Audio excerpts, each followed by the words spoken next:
पाकिस्तान की economy collapse कर चुकी है। लोगों को खाना पानी नहीं मिल रहा है। पाकिस्तान का फॉरेक्स रिजर्व खत्म होने को आया है एंड इनके कर्जे आसमान छू रहे हैं। सरकार लोगों से रिक्वेस्ट कर रही है कि चाय पीना बंद कर दें क्योंकि इनके पास इंपोर्ट करने के पैसे नहीं बचे हैं। और इतना ही नहीं, लोगों को पेट्रोल और डीजल बचाने के लिए वर्क फ्रॉम होम करने के लिए कहा जा रहा है और कई सिटीज में ऑल्टरनेट डेज पर बिजली बंद कर दी जा रही है। गैस को कई लोग प्लास्टिक बैग्स में भरकर ले जा रहे हैं क्योंकि वो उन्हें सस्ती पड़ रही है। एक प्याज जैसी चीज की प्राइस 415% यानी 5 गुना बढ़ चुकी है और खाने के पीछे लड़ाई को लेकर लोगों को गोली तक मार दी गई है। और रीसेंट पावर कट्स की वजह से ये सिचुएशन और भी बुरी होती जा रही है। लोग ट्विटर का सहारा ले रहे हैं इस गुस्से को दर्शाने के लिए। #इलेक्ट्रिसिटी शटडाउन और वेलकम टू पुराने पाकिस्तान जैसे टॉपिक्स ट्विटर पर ट्रेंड कर रहे हैं। लेकिन पाकिस्तान इस स्टेज पर पहुंचा कैसे कि इनके पास व्हीट और राइस जैसी बेसिक चीजों को इंपोर्ट करने के भी पैसे नहीं है। पाकिस्तान के सेंट्रल बैंक के मुताबिक पाकिस्तान का विदेशी मुद्रा भंडार महज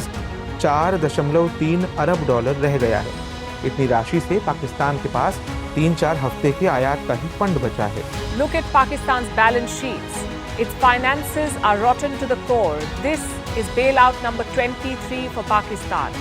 This was Pakistan's biggest outage ever. Its national grid failed. 220 million people were without electricity.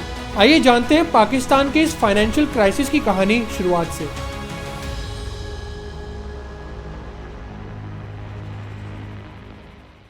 Partition के बाद तुरंत ही पाकिस्तान ने अपनी नींव को रखना शुरू कर दिया था। लेकिन पार्टीशन के दौरान रिसोर्सेज का बंटवारा बहुत ही अनइवन हुआ था। एसेट्स के डिवीजन के रेशियो की बात करें तो 17 टू इंडिया और 5 टू पाकिस्तान हुआ था। ज्यादातर फर्टाइल लैंड पाकिस्तान के फेवर में चला गया था, लेकिन मिलिट्री डिवीजन 65 टू 35% के रेशियो में इंडिया के फेवर में था। इस टाइम पर पाकिस्तान एक अंडर डेवलप्ड एग्रीकल्चरल सोसाइटी थी जिसका शेयर सर्विस, मैन्युफैक्चरिंग और इंफ्रास्ट्रक्चर में तिनके के बराबर था। और यहाँ लाखों की तादाद में रिफ्यूजीज भी थे जो पार्टीशन के बाद पाकिस्तान आए थे। इन हालातों में पाकिस्तान का ग्रो कर पाना वैसे भी ज्यादा मुमकिन नहीं था। लेकिन 1952 के कोरियन वॉर में पाकिस्तान के बिजनेसमैन को फायदा जरूर हुआ था। और बहुत से लोगों को ये बात शायद नहीं पता होगी कि 1960s में एक टाइम ऐसा भी था जब पाकिस्तान की जीडीपी इंडिया से भी आगे थी। तो फिर इनसे गलती कहाँ हुई? इनकी पहली गलती थी इनकी स्पेंडिंग पॉलिसी की। इंडिया जैसे देश का मेन एक्सपेंडिचर एजुकेशन और इंफ्रास्ट्रक्चर जैसे फैक्टर्स पर होता है, बट पाकिस्तान ने अपना एक्सपेंडिचर मोस्टली आर्मी या मिलिट्री पर खर्च किया। इनफैक्ट ये आर्मी पर लगने वाले खर्चे को हर साल बढ़ा देते थे। इतना कि इस्लामाबाद में मिलिट्री को बढ़ावा देने के लिए इन्होंने बेसिक सोशल नीड्स को भी नेग्लेक्ट कर दिया। 2001 से लेकर 2018 तक पाकिस्तान ने डायरेक्टली और इनडायरेक्टली मिलिट्री पर 127 बिलियन डॉलर्स खर्च किए थे, जो कि इनकी पूरी जीडीपी का लगभग 40% हिस्सा था। 1972 की नेशनलाइजेशन पॉलिसी को एक मेन रीजन माना जाता है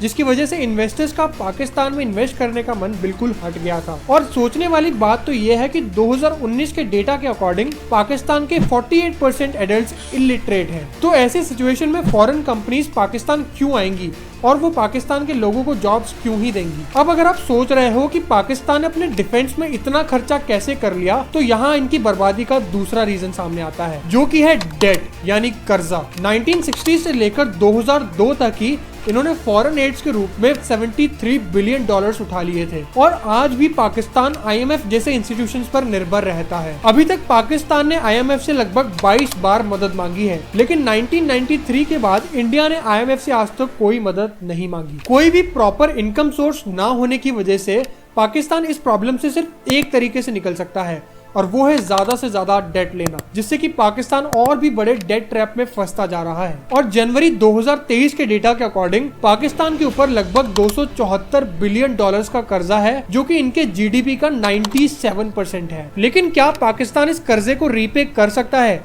बिल्कुल भी नहीं, क्योंकि पाकिस्तान के पास सिर्फ 5 बिलियन डॉलर्स का ही फॉरेक्स रिजर्व बचा है, जो कि इंपोर्ट्स के लिए सिर्फ मैक्सिमम 3 हफ्ते ही निकाल पाएगा। फिर बात आती है पाकिस्तान गवर्नमेंट की। इंडिया ने आज तक 14 प्राइम मिनिस्टर्स को देखा है, और वहीं दूसरी तरफ पाकिस्तान ने आज तक 30 प्राइम मिनिस्टर्स बदल दिए हैं। और सरप्राइजिंग बात तो यह है कि इन सभी 30 प्राइम मिनिस्टर में से किसी भी एक प्राइम मिनिस्टर ने अपना टेन्योर पूरा नहीं किया। अब ऐसा क्यों? या तो इनके खुद के पार्टी मेंबर्स ही ने हटा देते थे, या इनका कत्ल कर दिया गया। और जो सबसे कम समय के लिए प्राइम मिनिस्टर बने थे वो थे मुस्लिम लीग के नूरुल अमीन, जो कि सिर्फ 13 दिनों के लिए प्राइम मिनिस्टर रह पाए थे। पाकिस्तान ने बहुत से कू डेटा का भी सामना किया है, जिसकी वजह से इन्हें कई साल मिलिट्री रूल के अंदर बिताने पड़े। अब जब कुछ टाइम में बहुत बार सरकार चेंज होती है तो ग्रोथ रेट पर इसका बहुत बुरा असर पड़ता है, क्योंकि हर नई सरकार पुरानी सरकार को गलत दिखाने के लिए उसके बिल्कुल ऑपोजिट काम करती है।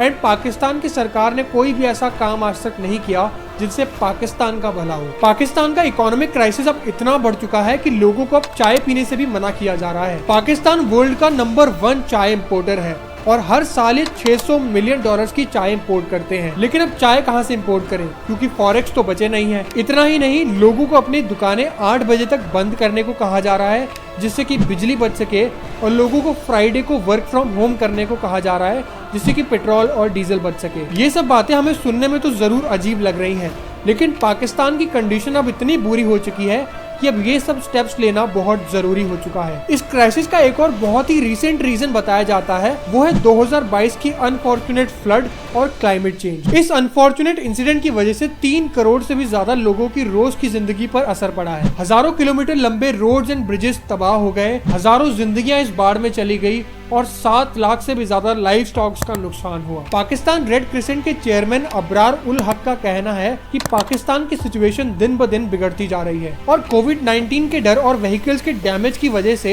इमरजेंसी रिलीफ भी बिल्कुल इम्पॉसिबल हो गया है। इस बाढ़ का मेन रीजन बताया जाता है ज्यादा रेनफॉल और मेल्टिंग ग्लेशियर्स, जिसके बाद पाकिस्तान को कुछ हीट वेव्स का भी सामना करना पड़ा था, जो कि ये दोनों चीजें ही क्लाइमेट चेंज से लिंक करती हैं। इस बाढ़ की वजह से पाकिस्तान को $15 बिलियन से भी ज्यादा का नुकसान हुआ और अथॉरिटीज का कहना है कि ये बाढ़ 2010 में आई बाढ़ से भी ज्यादा भयानक थी। यूएन सेक्रेटरी जनरल ने भी ये कहा कि उन्होंने इससे बुरा डिजास्टर आज तक नहीं देखा।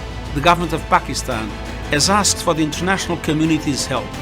Let us work together to respond quickly and collaboratively to this colossal crisis. Let us all step up in solidarity and support to the people of Pakistan in their hour of need. Let's stop sleepwalking towards the destruction of our planet by climate change. Today, it is Pakistan. Tomorrow, it could be your country. Thank you. जहां पाकिस्तान अपना पूरा जोर लगा के अपनी पाई इकट्ठी करने की कोशिश कर रहा है, वहीं दूसरी तरफ वो कर्जों में भी डूबता जा रहा है। श्रीलंका के बाद अब इंडिया का एक और पड़ोसी इकोनॉमिक क्राइसिस से गुजर रहा है। अगस्त 2019 के बाद इंडिया और पाकिस्तान के बीच बायलैटरल ट्रेड्स अब बंद हो चुके हैं, लेकिन जब पाकिस्तान ने इन ट्रेड्स को दोबारा से स्टार्ट करने की इच्छा जताई तो इंडिया ने बिल्कुल क्लियर कर दिया था कि इसमें बिल्कुल भी इंटरेस्टेड नहीं है। लेकिन फिर भी इंडिया पाकिस्तान की ओर इंसानियत का हाथ बढ़ाने के लिए तैयार जरूर है और बाढ़ से अफेक्टेड एरियाज में मदद करने के लिए राजी है। पाकिस्तान और इंडिया के बीच ट्रेड्स की दोबारा शुरुआत होती फिलहाल तो नजर नहीं आ रही है, लेकिन इंडिया के पड़ोस में 2 अनस्टेबल कंट्रीज होना बिल्कुल भी अच्छा नहीं है। पाकिस्तान की बद से बदतर होती कंडीशन इंडिया के लिए इसलिए भी चिंता का विषय है क्योंकि इससे कहीं टेररिज्म न बढ़ जाए और इसकी वजह से चाइना पाकिस्तान के और करीब भी आ सकता है। इंडिया इस क्राइसिस से 2 चीजें सीख सकता है। पहला तो है straight forward debt management. Unlike Pakistan, जितना भी पैसा उधार लिया हो उसे ऐसे रिसोर्सेज पर खर्च किया जाए जहाँ से नए इनकम सोर्सेज पैदा हो सके। और दूसरा है सेल्फ सफिशिएंसी। पाकिस्तान में इन्फ्लेशन का रेट 25% तक पहुंच चुका है। रोज के खाने पीने की चीजें जैसे वीट और राइस 50% से भी ज्यादा महंगी हो चुकी हैं। मिनिस्ट्री ऑफ कंज्यूमर अफेयर्स के डेटा के अकॉर्डिंग पेंडेमिक के दौरान पाकिस्तान में 1550 ton of food grains waste हुआ था, क्योंकि इनके पास स्टोरेज का कोई प्रॉपर मैकेनिज्म ही नहीं था। अब ऐसी ही कंडीशंस इंडिया में किसी हाल में नहीं आनी चाहिए। पाकिस्तान के पास फॉरेक्स रिजर्व अब लगभग खत्म हो चुका है, जिसकी उम्मीदें IMF के फंड्स पर टिकी थी, लेकिन फिलहाल के लिए अब उन्होंने भी अपने हाथ पीछे खींच लिए हैं। तो अब सवाल ये आता है कि क्या पाकिस्तान इस क्राइसिस से निकल पाएगा? पाकिस्तान के प्राइम मिनिस्टर शहबाज शरीफ को जिनेवा इंटरनेशनल की कॉन्फ्रेंस में मदद मांगने के लिए हाथ जोड़ने पड़ गए थे। अब बाढ़ के चलते पाकिस्तान की जो थोड़ी बहुत रिकवरी की भी उम्मीद थी वो अब इनसे कोसों दूर है। ऐसे में पाकिस्तान सिर्फ एक चीज कर रहा है और वो है अपने पड़ोसियों से मदद की मांग। 4 जनवरी 2023 को पाकिस्तान के फाइनेंस मिनिस्टर इशक दार ने सऊदी अरेबिया से $3 बिलियन की मदद मांगी थी, जिसका अभी आखिरी अप्रूवल आना बाकी है। पाकिस्तान के लिए थोड़ी रिलीफ की बात यह है कि इन्हें अभी तक $8 बिलियन की डोनेशंस मिल चुकी हैं। अभी तक पाकिस्तान को यूएस से, France, Saudi Arabia, China and Japan जैसी कंट्रीज से मदद मिल चुकी है। लेकिन शहबाज शरीफ का ये कहना है कि अब वक्त निकलता जा रहा है और इनके पैसों का पहिया घूमता जा रहा है। पाकिस्तान आज जिस भी सिचुएशन में है उस सिचुएशन के लिए पाकिस्तान खुद जिम्मेदार है। लेकिन कब तक पाकिस्तान इस कंगाली में रहेगा और क्या पाकिस्तान खुद को इससे निकाल पाएगा, ये तो सिर्फ वक्त ही बताएगा। वेल, ये थी आज की वीडियो गाइज। आई होप आपको ये वीडियो पसंद आई होगी, and if you did, make sure to like the video, subscribe to this channel and hit the bell icon to never ever miss any updates from us. And आपको और कौन से topics पर वीडियो चाहिए, please do let us know in the comment section. तब तक के लिए take care and I will see you in the next video.